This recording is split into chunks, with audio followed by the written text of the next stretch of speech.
Bueno, es un enorme placer darle ahora la bienvenida a Néstor Maceo, quien nos brindará la próxima conferencia. Viene desde Uruguay. En este momento está jugando Uruguay, así que le apreciamos doblemente estar acá, prestarnos su tiempo en un momento tan importante. No le dijimos, no le revelamos toda esta información a él para poder tentarlo en venir cuando la supimos. Pero bueno, gracias, Néstor. Néstor es biólogo por la Universidad de la República en Uruguay, doctor en Ciencias de la Universidad de Concepción en Chile, es profesor titular de Limnología y Ciencias Ambientales en el Departamento de Ecología Teórica y Gestión Ambiental e integrante del Grupo de Investigaciones en Ecología y Rehabilitación de Sistemas Acuáticos del Centro Universitario Regional Este en la Facultad de Ciencias de la Universidad de la República en Uruguay. Es cofundador del Instituto Sudamericano para Estudios sobre Resiliencia y Sostenibilidad, SARAS, en Maldonado, Uruguay, del cual fue su primer director. Néstor tiene una destacadísima trayectoria en el estudio de los sistemas acuáticos. Su carrera académica está cimentada en la limnología o la ecología de agua dulce, donde es reconocida su investigación acerca de los procesos de eutrofización en respuesta a las transformaciones del uso del suelo y el clima, además de sus aplicaciones a restauración y a rehabilitación, o sea, soluciones concretas para estos problemas. Pero su interés en la aplicación de los conocimientos científicos a la resolución de estos problemas lo ha llevado a desarrollar una interesantísima carrera en paralelo, no sé, o diría sobre esa exitosa carrera como limnólogo, por ejemplo, con trabajar un poco más con el estudio de la estructura, funcionamiento y gestión de los sistemas acuáticos ya desde el punto de vista de sistemas socioecológicos. Ese interés lo condujo, entre otras cosas, a la fundación del Instituto SARAS, un centro de pensamiento regional muy interesante que promueve la construcción inter y transdisciplinaria en el tratamiento de los problemas ambientales, pero ese mismo interés lo ha llevado a salir de la comodidad de la academia y ser además un protagonista central en los procesos de conformación y funcionamiento de los comités de cuenca en Uruguay. Así que es un placer entonces invitar a Néstor para que comparta su experiencia a través de esos múltiples mundos en su conferencia titulada Administración y Cuidado de Servicios Ecosistémicos, Desafíos de los Sistemas de Gobernanza del Agua Contemporáneos. Perfecto. Gracias, Miguel. Bueno, en primer lugar, buenos días a todos. Muchas gracias por la invitación, tanto a los colegas Miguel y Esteban, como a la Fundación. Esta presentación voy a estar hablando de los puntos que aquí se indican. Primero, bueno, cuál es el estado del arte y la trayectoria previa en este campo de la administración de bienes y servicios, digamos, comunes, obviamente con un énfasis en lo que es la gestión del agua. Ese es el segundo punto, cuáles son las particularidades y aportes en toda esta trayectoria. En tercer lugar, voy a estar mirando este desafío desde una perspectiva particular, que es lo que podemos denominar el pensamiento resiliente, y cómo esto se conecta, lo vamos a ver en la exposición, con el diseño de lo que hoy podemos denominar son los sistemas contemporáneos de la gobernanza ambiental y del agua como caso particular. Y luego voy a hacer una reflexión final con un caso de estudio en el cual estoy involucrado, que tiene que ver con la cuenca de Laguna del Sauce. Obviamente en esa trayectoria uno siempre hace un recorte, y en ese recorte quedan cosas adentro y quedan cosas afuera. Yo voy a tomar algunos elementos que quiero compartir con ustedes, su trascendencia y, digamos, su implicancia en lo que es la gestión ambiental, pero también la gestión del agua en la actualidad. Voy a empezar por los experimentos de Hubert Brook en 1967. Obviamente los experimentos comienzan en la década del 60, pero duran hasta el día de hoy. Pero en 1967 se publica un artículo en Science que justamente empieza a recopilar información experimental de modificaciones del uso del suelo de microcuencas, estas microcuencas pareadas, ¿no es cierto?, donde vemos deforestación muy reciente, deforestación que ya se había recuperado hace unos cuantos años, y zonas sin alterar, ¿no? Esto, repito, el año 1967 aparece una publicación que justamente empieza a vincular los cambios en el uso del suelo con propiedades fundamentales como el material en suspensión que transporta un río, un arroyo o los nutrientes, ¿no? Es bien interesante que esto es el pilar del manejo integrado del agua. Fíjense que surge 10 años después, 1977. Luego hay un hito para mí fundamental que nos vamos a estar refiriendo, que es este aporte de 1968 de la tragedia de los comunes, que justamente está haciendo referencia a esa insostenibilidad en esos bienes y servicios donde no está claramente establecida una responsabilidad, sea en el dominio público o en el privado, y cómo ese uso lleva a la insostenibilidad. Obviamente este artículo generó muchísimo debate y controversia y, entre otras cosas, impulsó mucho de la investigación del matrimonio Ostrom, que sobre esa base justamente y sobre una diversidad de casos innumerables vinculados no solo a la gestión del agua, sino al uso de recursos pesqueros en la costa, bosques, etcétera, demostraron que es cierto, la tragedia de los comunes se cumple en muchos casos, pero también es cierto que existen una cantidad enorme de ejemplos en el mundo, de los más diversos, en los contextos más diferentes que se pueden imaginar, culturales y socioeconómicos, que sí se hace el uso sostenible de bienes y servicios. Y esa obra es un clásico que seguramente muchos de ustedes conocen. Pero fíjense en esta trayectoria, un principio que aparece en 1965 del economista Olson, que justamente se responde a esta pregunta: ¿cómo un grupo de individuos puede alcanzar un mayor nivel de bienestar? Y dice que él encuentra dos configuraciones: que ese grupo de individuos sea muy limitado, muy pequeño, o que es un grupo mucho más grande, pero fíjense, las acciones de los individuos tienen que ser fácilmente observables por los demás, transparencia, y además tiene que existir un mecanismo coercitivo para aquellas acciones que afectan los bienes y servicios que son comunes, ¿no? Termino en esta trayectoria con dos elementos que ustedes los conocen muy en detalle, sobre todo la Conferencia de Estocolmo, que este año cumplió 50 años y ha habido muchísimos análisis al respecto. Pero hay algo que a veces perdemos de perspectiva, que la Conferencia de Estocolmo, más allá de esa simetría que tiene el planeta en ese momento en niveles de desarrollo entre países del primer mundo y del tercer mundo, también tenemos que tener en cuenta que hay un fuerte cuestionamiento al modelo de desarrollo dentro de los países del primer mundo. Y un cuestionamiento muy fuerte viene justamente por la pérdida de bienes y servicios que se entendían fundamentales. A veces perdemos la perspectiva, pero en estos años uno no podía acercarse a orillas del Rin en los Países Bajos o en Alemania a kilómetros por cuestiones de falta de saneamiento, etc., ¿no? Entonces, la Conferencia de Estocolmo es un hito que habla sobre las asimetrías, pero también en los países industrializados un fuerte cuestionamiento al modelo de desarrollo. Y no por casualidad, las grandes obras de infraestructura de saneamiento en Europa comienzan en la década de los 70 y se expanden en los años 80. Y obviamente viene posteriormente la Conferencia de Río, donde comienza toda la gestión, en particular de la biodiversidad. Pero quiero terminar con estas dos cosas en esta trayectoria.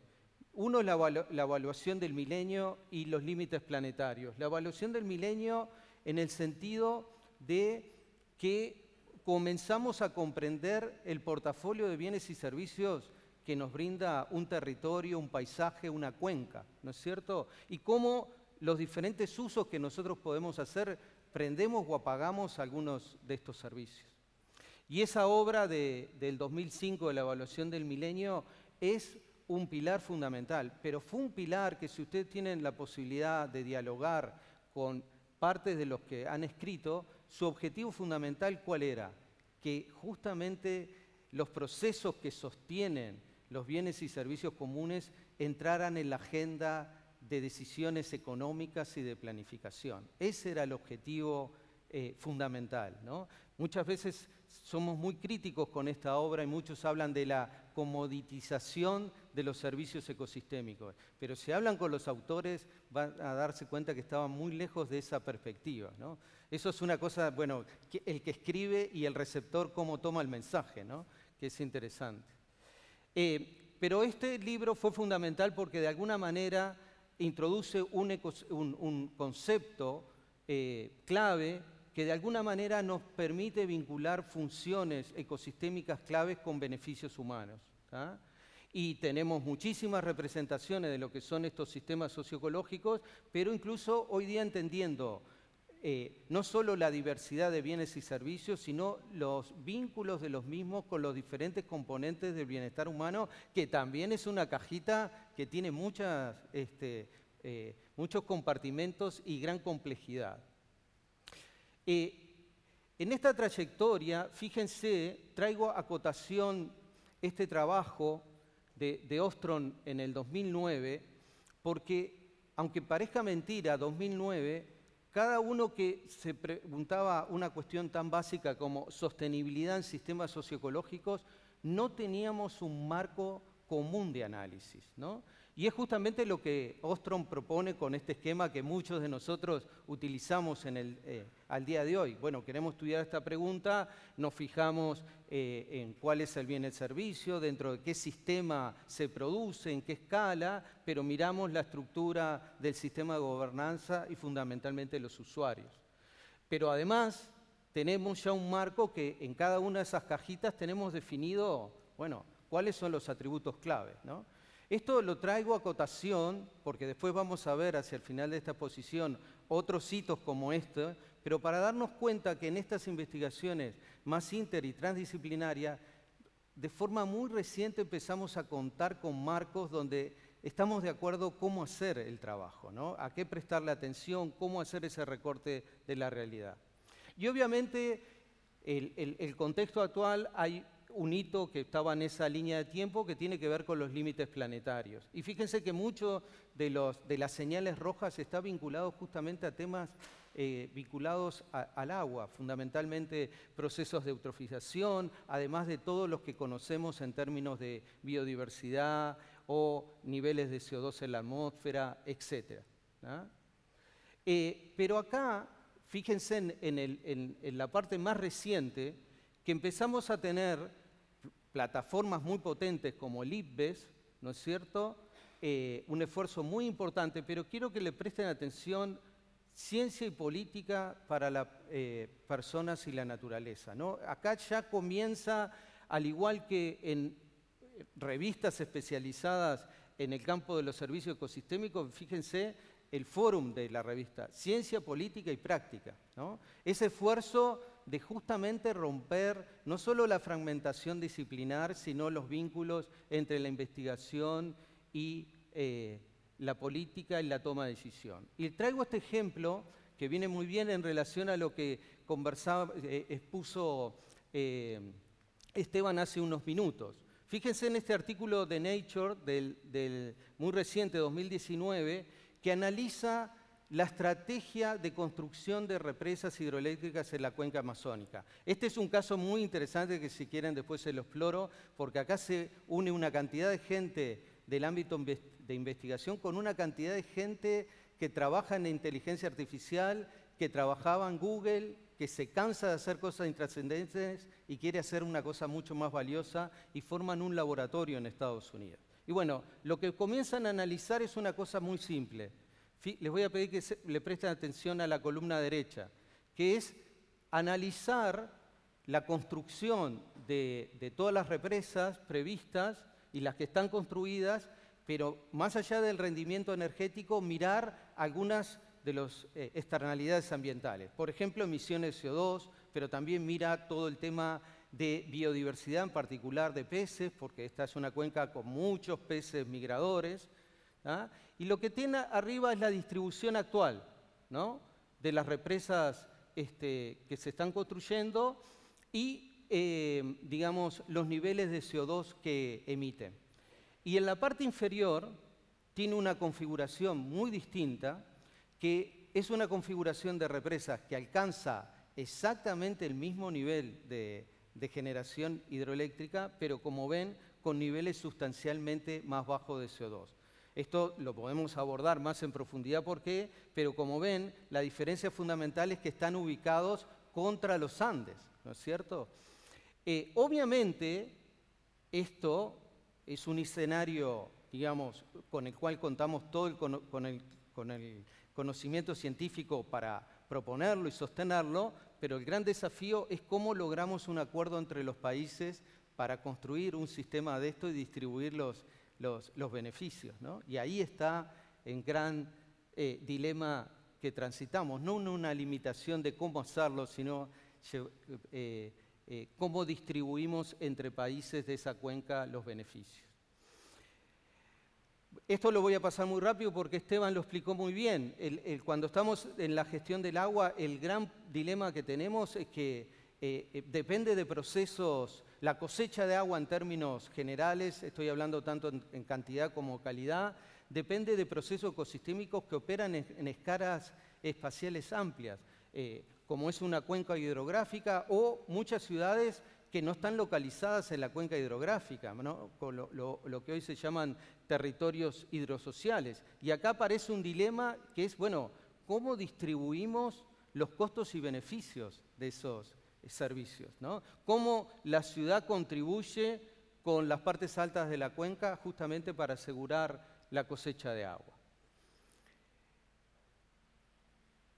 En el contexto que estamos viendo, y había una pregunta muy oportuna sobre en la cantidad de factores, impulsores de cambio, drivers, como quieran llamarle, que están condicionando, sea la señal de la variabilidad climática actual y futura, o los cambios de uso del suelo, lo que está claro es que tenemos que tomar decisiones con un nivel de incertidumbre muy grande. Y bueno, la resiliencia justamente se construye sobre ese pilar. ¿Cómo podemos entender las bases de reorganización que tienen los sistemas, ¿no es cierto?, frente a cosas que no sabemos cuándo van a ocurrir o simplemente cosas que no sabemos que van a ocurrir, ¿no? Y este es un campo que tiene una evolución enorme, pero que me parece muy relevante porque justamente en esa evolución hoy día el concepto ha pasado de simplemente estar analizando la reorganización de un sistema frente a un shock o una perturbación a algo más complejo y aparecen conceptos como resiliencia negativa, positiva o resiliencia sistémica. Negativa es, por ejemplo, cuando todos aquellos que están trabajando en temas de desigualdad, inequidad o extrema pobreza desarrollan estrategias que básicamente lo que están es tratando de desactivar mecanismos que son de resiliencia negativa. Negativa porque van en contra hacia donde queremos ir. Todo lo opuesto es en el caso positivo. Pero me quiero detener en esto. ¿Qué es la resiliencia sistémica? La resiliencia sistémica en realidad es el análisis de esa capacidad de reorganización cuando está sometido a múltiples shocks o perturbaciones. Y todas esas interacciones que surgen de esa multiplicidad de shock externos, ¿no? Fíjense, es en realidad el caso real, ¿no? Nosotros en todos estos casos que estamos analizando tenemos cambio en la señal climática, cambio en la transformación del suelo, cambios en la demanda del agua. Todo eso opera al mismo tiempo y no como lo hacíamos hasta hace muy poco analizando presión por presión de forma separada. Con esto lo que quiero decir es que muchos de nuestros avances eran, por cierto, bastante irreales porque están muy alejados de lo que en realidad surge, ¿no? Pero si ustedes ven la evolución del pensamiento resiliente, que incluso tiene ya principios bien claros de cómo construir resiliencia, fíjense que muchos de estos principios tienen que ver con aspectos que van más allá de los sistemas naturales. Incluso cuando ven este principio mantenimiento de la diversidad y la redundancia, no se está refiriendo exclusivamente a la biodiversidad, a la diversidad funcional en un sistema natural. Se está refiriendo, por ejemplo, los sistemas de gobernanza a la diversidad de actores, diversidad de perspectivas. Si hay actores que cumplen más de un rol y ahí caemos en el comanejo y en el codiseño, etc. Cuando estamos hablando de conectividad, no estamos hablando de conectividad de hábitat, de procesos ecosistémicos en una escala amplia. Estamos hablando de conectividad también en los sistemas de gestión, cómo interactúa el nivel federal con las provincias, con los niveles más locales, qué nivel de interacción hay, por ejemplo, entre los sistemas de saberes, ¿no? Entre lo que viene de la academia, técnico o del conocimiento práctico de los usuarios. Obviamente no vamos a ver todo esto, pero simplemente quiero llamar la atención. Fíjense que muchos de estos principios tienen que ver con la estructura de los sistemas de gobernanza. Promover sistemas policéntricos, esto quiere decir tener distribuidos capacidades en el territorio, ¿no? O promover la participación. Luego en las preguntas, si quieren, podemos profundizar por qué esto es tan crítico, ¿no? Y estos principios se pueden analizar y se pueden analizar en detalle tomando el mismo caso de la cuenca amazónica y entender dónde están, en definitiva, los grandes desafíos y las grandes debilidades. Fíjense que incluso, ahora siguiendo esa contribución de Ostrom del 2009, voy a llamar la atención con dos o tres contribuciones muy recientes en el campo justamente de la capacidad adaptativa. Esto es un trabajo también 2019 que enfrenta el mismo desafío de Ostrom. Dice, bueno, si nosotros queremos evaluar capacidad adaptativa, ¿no?, en zonas costeras, ¿cuál es el conjunto de atributos que tenemos que analizar? Fíjense, una pregunta tan básica y todavía cada uno iba con su propio recorte de realidad y componente. Y bueno, ellos lo que dicen que hay que analizar fundamentalmente los capitales, la flexibilidad, qué organización se da esa sociedad para gestionar ese tema, sea costa, agua o lo que sea, qué capacidad de aprendizaje está instalado y cómo se administra la capacidad de agencia. Y en muchos de esos elementos ya tenemos definiciones operativas, que por cierto son todavía enfoques muy cualitativos, pero fíjense que esto es una contribución 2019 y hasta este momento no teníamos un esquema relativamente de consenso para abordar este tema, ¿ah? En definitiva, y este es un mensaje clave, hoy día si miramos todos estos aportes, tanto del pensamiento resiliente como de la evolución de la capacidad de adaptación, hoy día la resiliencia se entiende como el análisis simultáneo de adaptación y transformación, ¿tá? Y tenemos marcos para analizar estos principios, que muchos son enfoques cualitativos, pero hay varios de estos componentes que se pueden analizar cuantitativamente. Y varios de estos procesos y de estos pilares y principios se conectan, en definitiva, no solo con el diseño de los sistemas de gobernanza, sino cómo funciona. Ahora, cuando nosotros analizamos, abrimos la caja de la gobernanza ambiental, tenemos un gran desafío, y es que, para aquellos que venimos de ciencias naturales, este es un campo que ilustra lo que podríamos denominar la convergencia evolutiva, ¿no? Es decir, tenemos una cantidad de marcos teóricos muy bien resumidos en este artículo de 2020, ¿no?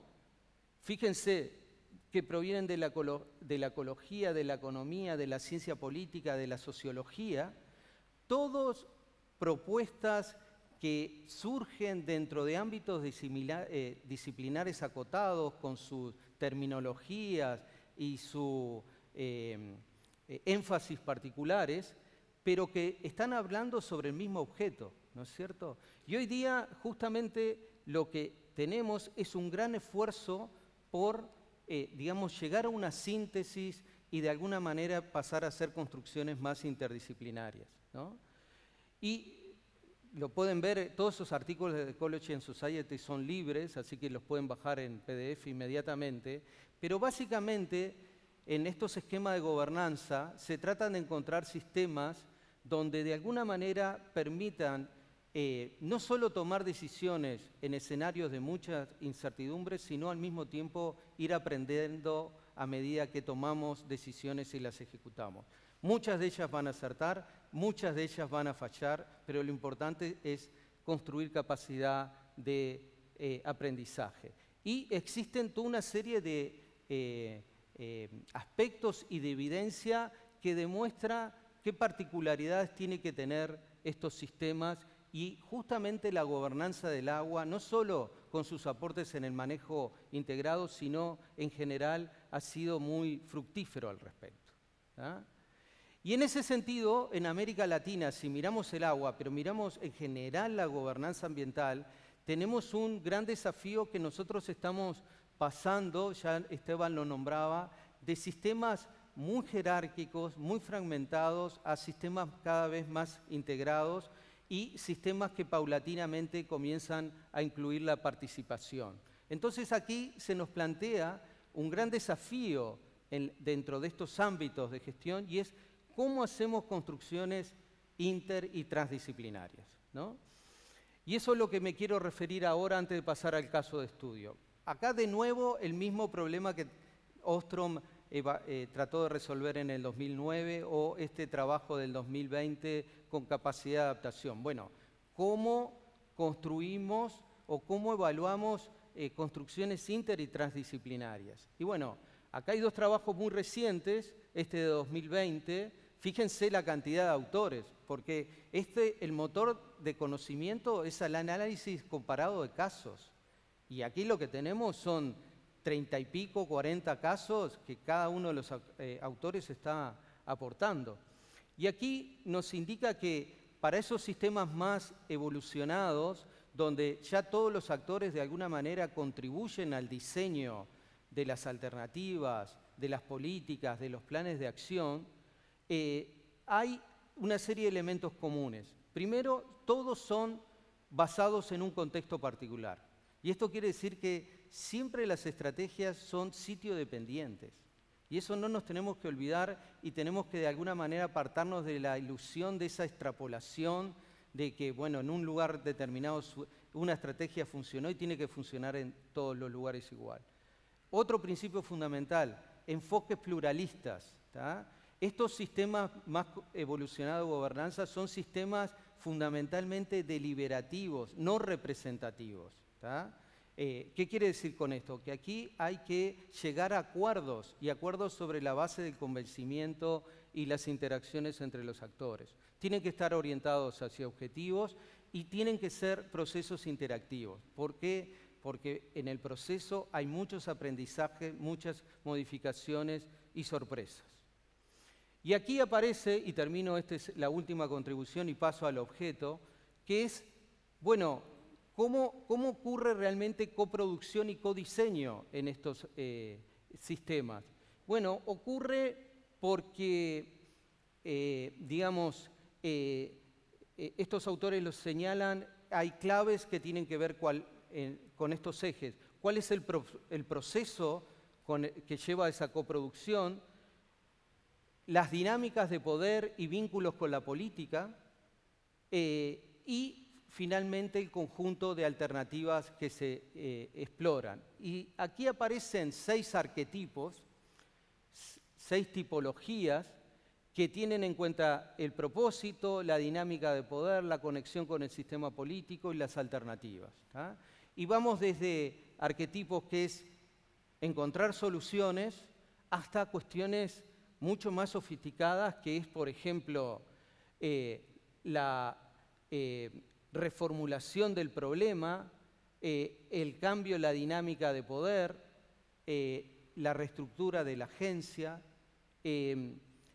Todo esto es un gradiente que, digamos, va desde lo que podríamos denominar construcciones inter hacia transdisciplinarias. Y aparecen definiciones bien claras de cada una de estas tipologías. Acá hay una ilusión que hay que evitar, es muy difícil encontrar un caso que calce así justito en la cajita, ¿no? Pero te da una serie de herramientas para evaluar y entender en este contexto de este trabajo que es igual al anterior, con una cantidad de casos a nivel mundial, pero una cantidad de casos, ¿cuántos son? 32. O sea, esto es una cuestión en un artículo 2021 en proceso de construcción. Voy a tratar de ilustrar esto con el caso. Esta es una cuenca que es la segunda en importancia en Uruguay en relación a la cantidad de personas que abastece agua. Básicamente abastece a todo el departamento de Maldonado y concretamente a la ciudad de Maldonado, Punta del Este, Pan de Azúcar, Piriápolis, etc. Y es un sistema que tiene varias particularidades. Uno de ellos es que ha tenido algunos eventos de crisis en el suministro de agua importantes, no tanto por cantidad, sino por calidad, asociado fundamentalmente a floraciones de cianobacterias, pero es el primer territorio donde se construye, se ensaya un cambio en la normativa del Uruguay que ocurrió en el 2004, vinculado a la gestión del agua, cuando pasamos a la gestión integrada del agua. Esto fue un proceso de una reforma constitucional que, si están interesados, los podemos abordar.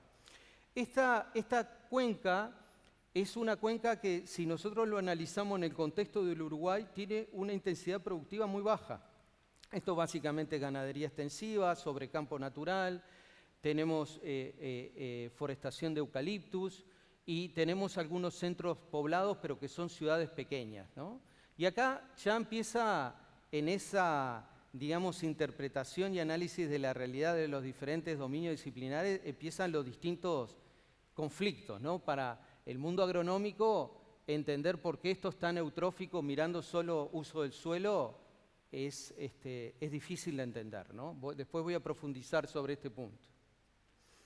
Pero el problema central es que tenemos justamente floraciones muy recurrentes y eso ha generado, por ejemplo, un colapso importante en el año 2015 por interferencias de sabor y olor, pero además tenemos un desafío muy grande que tiene que ver con la gestión de algunas de las toxinas, sobre todo, por ejemplo, una que tenemos, que la hemos visto 2 veces, que es una saxitoxina, que es una neurotoxina, ¿no? Es muy potente y las plantas tienen que funcionar muy bien para llegar a los niveles que no generan interferencias.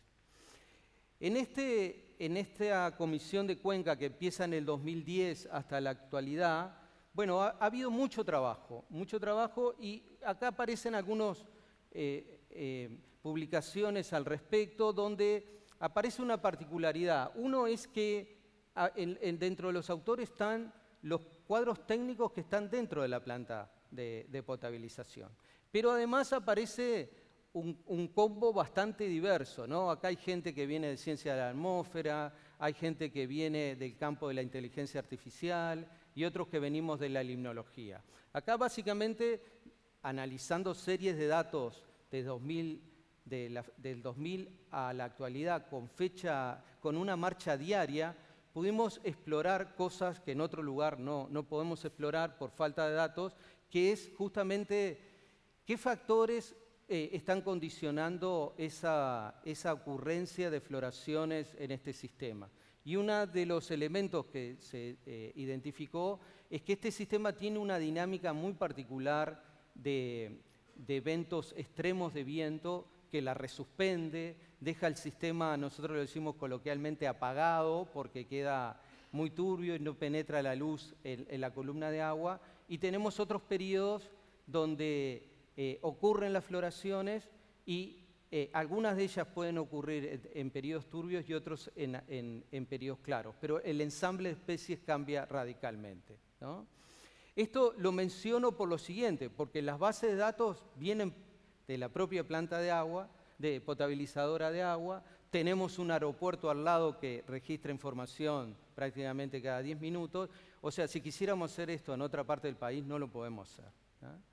Lo segundo es que también nos hemos puesto a estudiar muy en detalle la cuenca, justamente los niveles de nutrientes que hay en la red de tributarios y muestreando cerca de 128 microcuencas en toda la cuenca de Laguna del Sauce, y hoy día tenemos la capacidad de predecir la concentración a partir de un conjunto de atributos que tiene que ver con el tipo de suelo, la geología y los usos de suelo, ¿tá?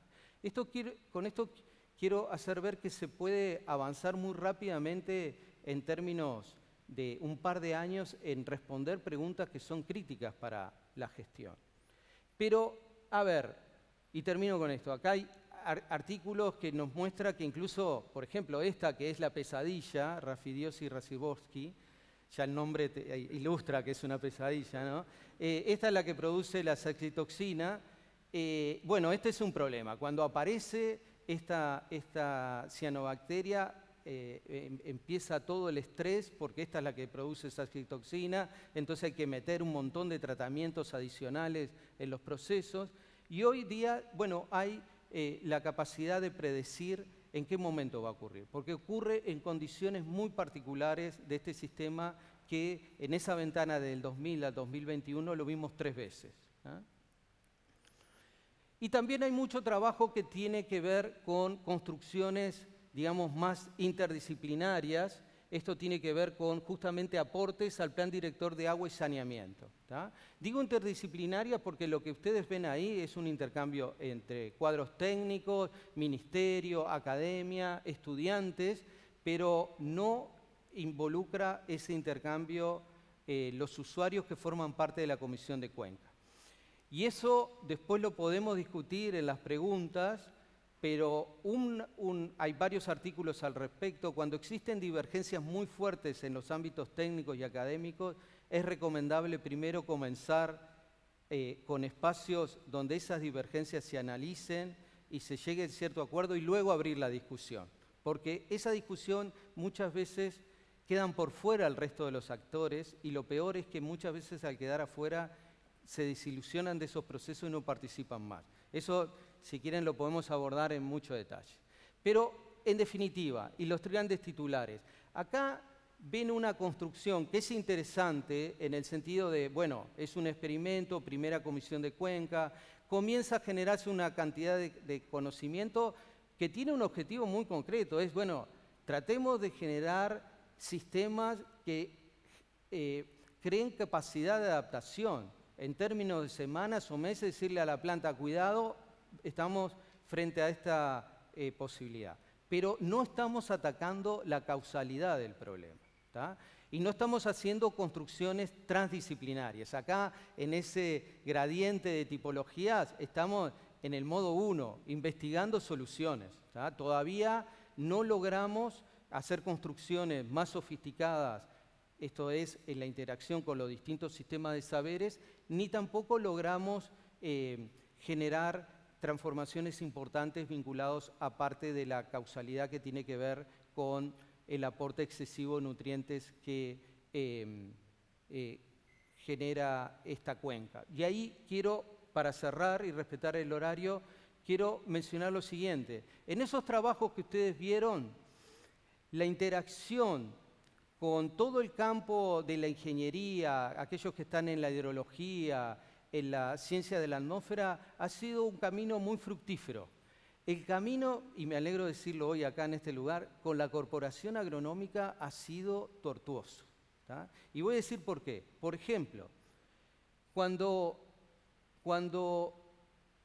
se analiza este caso y estamos analizando las cargas de nitrógeno y fósforo que ingresan al sistema, se hace un análisis muy rudimentario, que es comparar esas cargas con qué es lo que pasa en el resto del país y en el contexto internacional. Pero esas cargas hay que mirarlas en función de la sensibilidad del sistema. No es lo mismo una carga si lo recibe un cuerpo de agua corriente o un cuerpo de aguas quieta, pero incluso dentro de un cuerpo de agua quieta hay que mirar si esa carga lo recibe un sistema que es profundo o es somero, qué tiempo de residencia tiene o no. Bueno, esa discusión, muchachos, este año 2021 tuvimos por primera vez un ámbito muy bueno, por cierto, en lo que se llama el Plan Agropecuario en el Uruguay, con todos los cuadros técnicos del Ministerio de Ganadería, y nos pusimos en el 2022 en acuerdo de cómo analizar las cargas de nutrientes, ¿tá? Que exporta un sistema. Y lo subrayo acá porque nos estamos basando en un modelo que es de 1973. Y es increíble que estemos discutiendo en el 2022 la aplicación de ese modelo. Esto nos muestra, muchachos, que parte del problema está en la fragmentación que genera el propio ámbito universitario. Y esa fragmentación es muy difícil de superar. Por eso, cuando a veces hablamos, vamos a hacer los modelos más avanzados, pero llegar a la transdisciplina implica pasar primero por la interdisciplina. Y eso es un desafío gigantesco. Y quiero terminar con dos frases y un libro que me recomendó Esteban hace unas semanas atrás, que me lo leí, es fascinante. Esta es una frase de Arocena, alguien que fue rector de la Universidad de la República, y dice, bueno, ¿qué entendemos por desarrollo, no? Y él dice, se puede definir normativamente como la expansión de las capacidades individuales y colectivas para mejorar sostenidamente la calidad de vida de todas y todos, de forma tal que las posibilidades de avance no sean menores sino mayores para las generaciones futuras. Pero miren lo siguiente, todo lo cual implica a la gente, considerar a la gente no como pacientes, sino como agentes de cambio y transformación. Y yo creo que ese es el gran desafío que tienen los sistemas de gobernanza contemporáneos. Y quiero cerrar con este libro que me compartiste, Esteban, hace unas semanas, que está muy bueno, que se los recomiendo, que trae un par de mensajes clave. La solución de los problemas ambientales nunca podrá ser exclusivamente científica o tecnológica. Los problemas ambientales son, ante todo, problemas sociales, ¿sí? Y en última instancia, esos problemas sociales implican confrontación de valores, de cosmovisiones, de ideologías, y tenemos que entenderlos como tal, y esas soluciones van a dirimirse sobre la base de elementos técnicos, pero van a dirimirse en este campo, y no tenemos que tener miedo a ese desafío. Perfecto, ahí terminé. Creo que respeté el tiempo.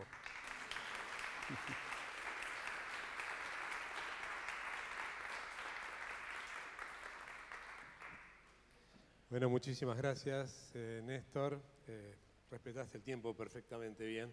Tenemos tiempo para preguntas. Después de las preguntas pasamos a un coffee break que va a ser aquí afuera. Pero bueno, antes las preguntas, ¿sí?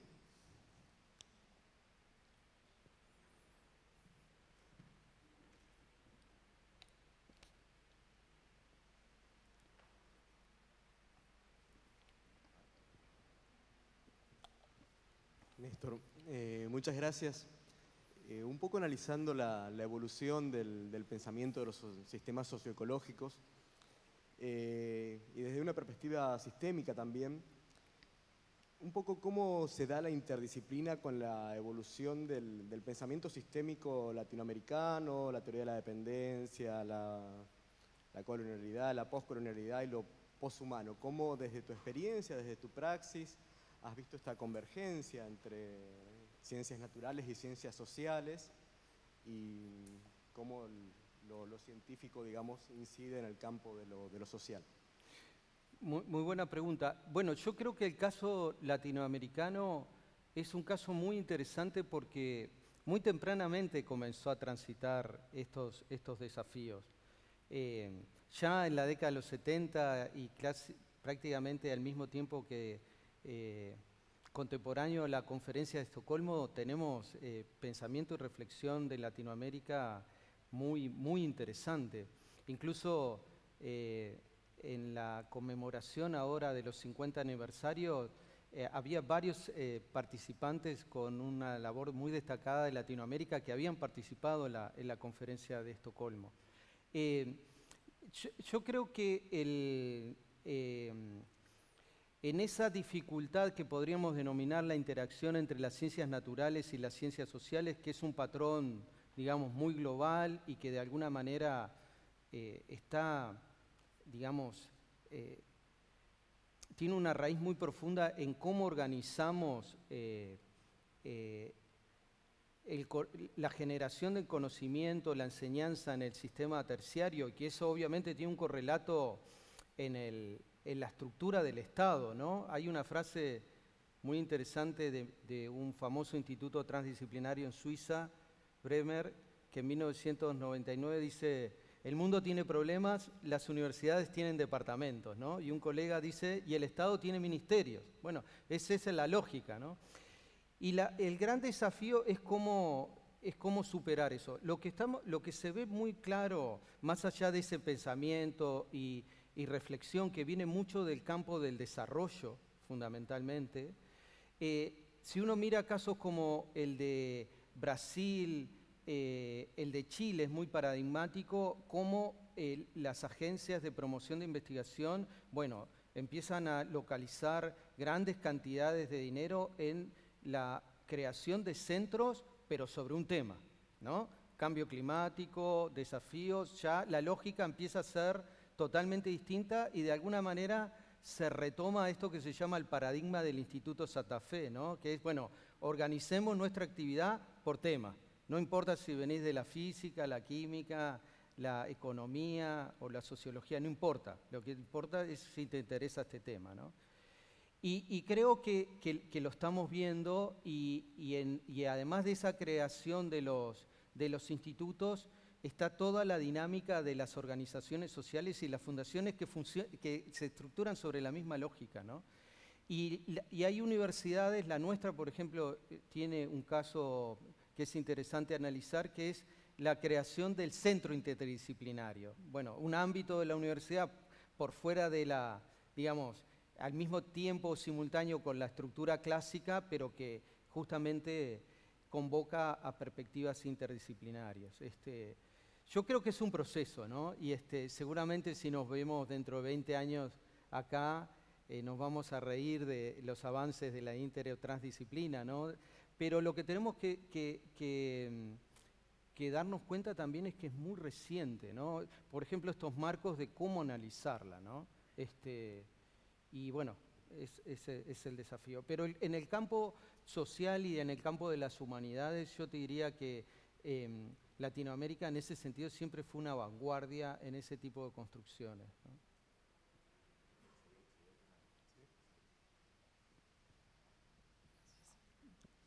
Gracias, Néstor. Muy interesante tu presentación. Te quería dar la oportunidad para que nos contaras un poco más de esa tensión que tuvieron en el caso de ustedes entre la discusión entre los expertos y el consenso científico y la participación de los actores no académicos, digamos, ¿no? ¿Podés comentarnos un poco más sobre eso? Sí, muy buena pregunta, Daniel. Acá, a ver, dentro de todos los problemas que tiene una estructura, esto que los sistemas, en la jerga del campo de la gobernanza llaman estructuras puente, ¿no? En el caso de Uruguay tenemos las comisiones de cuenca, pero por ejemplo en el ámbito agronómico tenemos algo muy interesante que son las mesas de desarrollo, que tienen la misma lógica, une a todos los actores públicos, nivel nacional, departamental, a los sectores académicos y las organizaciones de la sociedad civil. Son sistemas no vinculantes, después podemos hablar de eso, los pros y los contras, pero acá hay una dificultad que la trae la academia, como lo estábamos hablando hace un minuto, en esa fragmentación, pero después hay otras dificultades que yo diría que es esa tendencia al funcionamiento binario, ¿viste? Que es, por ejemplo, relacionado con algunas de las preguntas que le planteaban a Esteban. Bueno, pero ¿quién aporta más nutrientes en esta cuenca? Es una pregunta interesante, pero en un sistema como este, que es muy poco profundo, que tiene un tiempo de residencia muy grande, no importa que yo construya toda la infraestructura de saneamiento. Si no apago los aportes difusos de la agricultura, no puedo recuperar este sistema, por más que los de la agricultura sean menor que los de saneamiento. Entonces, entras en una lógica que es muy difícil de salir de binaria, yo le llamo, ¿no? Porque es, bueno, ¿quién es el más responsable? Y ese se tiene que hacer cargo, como si que el resto de los actores no tuvieran una contribución a hacer, ¿no? Nosotros a veces utilizamos esta analogía, es como cuando uno va al médico y estás mal del colesterol y vos no empezás, tiene que, de la dieta sáqueme esto, no, te saca todo lo que genera colesterol, de lo que genera más a lo que genera menos. Y en la eutrofización pasa eso. Entonces, en esa tensión es muy complicada porque está detrás los intereses y motivaciones individuales. Obviamente los productores tratan de echar toda la culpa a los centros poblados tratan de echar la culpa a los productores sin entender en definitiva que en un sistema como este, a diferencia de otros, tenés que apagar todo ya, porque además tiene otra complejidad, es que vos apagás todos los aportes y solo con eso no te basta, luego tenés que empezar a sacar la carga interna que quedó en el sistema, ¿tá? Y ahí aparece otro problema que para la dinámica de los sistemas políticos es un drama, y es, bueno, ¿cómo me embarco en esto que los resultados los voy a estar viendo en 15, 20 o 25 años, ¿no? Entonces, ahí conviene separar porque esas diferencias de objetivos y motivaciones se retroalimentan con las diferencias que vienen de los dominios disciplinares, ¿viste? Entonces, se empieza a generar una confusión en la discusión, que no sabes qué son motivaciones de objetivo y qué es base técnica, ¿no? Y ahí seguimos en realidad un trabajo sueco que justamente recomendaba no, digamos, evitar la interacción entre todos los actores, sino que secuenciarla. Primero, ir por los aspectos, las discusiones más técnicas y sobre todo cuando existen divergencias muy profundas. En este caso existía diferencias muy profundas y que tenían una implicancia a nivel nacional muy importante, porque el lobby del Ministerio de Ganadería, Agricultura y Pesca era: si controlo el problema de erosión del suelo, controlo el aporte de nutrientes, y los trabajos demostraban que eso no era así, entonces había una discusión más de fondo, y después esta otra de, bueno, las motivaciones y demás. Cierro con esto, Daniel. Acá hay otro problema, y esto es una autocrítica, es que en el manejo y en el diálogo se necesitan capacidades de facilitación, ¿no? Te pongo un ejemplo. Nosotros del ámbito de las ciencias naturales somos como un elefante en un bazar, ¿viste? Son unas bestias, ¿no? Claro, vos llegás a un lugar como esto, en una comisión de Cuenca, y desarrollás estrategias como desarrollamos, y empezás a visitar a los productores, y el mensaje con que fuimos, imagínate lo que te voy a decir, es: bueno, usted es el responsable de esta problemática por el mal uso de los fertilizantes, queremos que cambie. Hablamos 5 minutos y se cortó el diálogo, ¿viste? La segunda vuelta aprendimos, incorporamos un psicólogo social y nos dijo: no, muchachos, el mensaje es: vaya, dice, mire, usted está haciendo un uso ineficiente del fertilizante, queremos que no pierda fertilizante hacia los cuerpos de agua, tenga una mejor eficiencia y rendimiento económico, sentémonos a hablar. Bueno, el resultado es el mismo, pero el mensaje es totalmente diferente, ¿viste? Y eso es algo que estos sistemas a veces no le prestamos atención, más allá de toda esa complejidad, simetría de información y de poder que tiene, es cómo canalizar el diálogo y las interacciones. A veces son cosas, este es un ejemplo que te conté real, pero son cosas muy simples que cambian totalmente la trayectoria, ¿viste?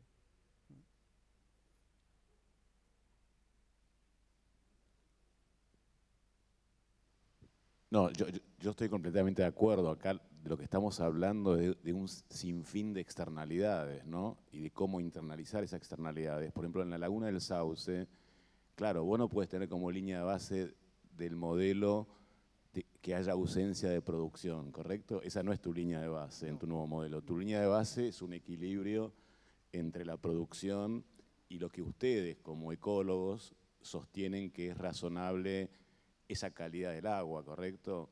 Exacto. Pero de hecho, a ver, de hecho hay una externalidad negativa porque por lo que estás mencionando, básicamente la degradación de la calidad, ¿no? Entonces, esa externalidad la tenés que medir, o sea, hay que cuantificarla. Luego, la atribución, ahí viene el problema, ¿viste?, de los commons un poquito. Pero a mí me parece que es muy importante la cuantificación de este tema, que yo creo que en los papers lo deben hacer, porque si no te quedás en un glosario muy elegante, pero todos estos organismos no resuelven nada, justamente por un problema de la gobernanza, porque la gobernanza misma es una tragedia de los commons. ¿Quién toma la decisión final? Nadie, ¿no? Lo vemos con los acuerdos de París y todo ese tipo de cosas. Es decir, ese caso es genial, la Laguna del Sauce, además que la conozco bien. Pero digamos, a mí me parece que la línea de base es un poco lo que hablamos con Esteban, ¿no?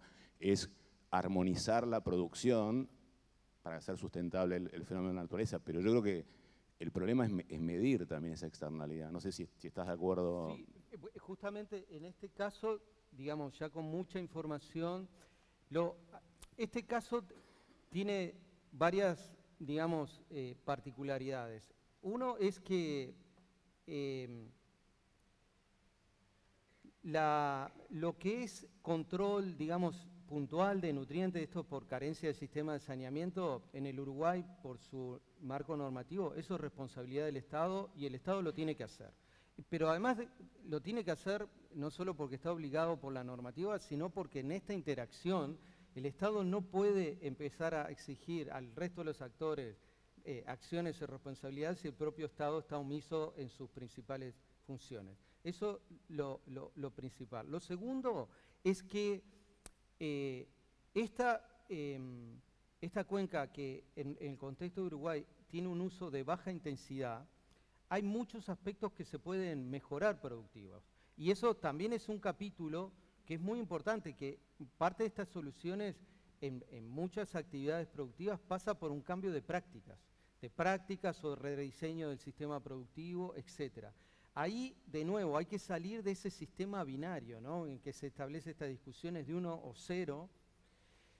Y lo tercero, que es una falla que yo veo en el caso uruguayo, pero creo que lo comparten todos los países de la región, es que se establece una divergencia que no tiene fundamento, que es esta. Los sistemas no vinculantes no funcionan. Tenemos que ir por un sistema vinculante. Bueno, si ustedes miran la bibliografía, muchos sistemas vinculantes no funcionan porque caen en una burocratización, en una insostenibilidad económica, etc. Ahora, lo que también es cierto es que un sistema no vinculante no va a funcionar si no tiene un control social. El sistema no vinculante funciona sobre un control social. Y eso significa que estos espacios tienen que tener plataformas de comunicación muy sofisticadas. ¿En qué sentido?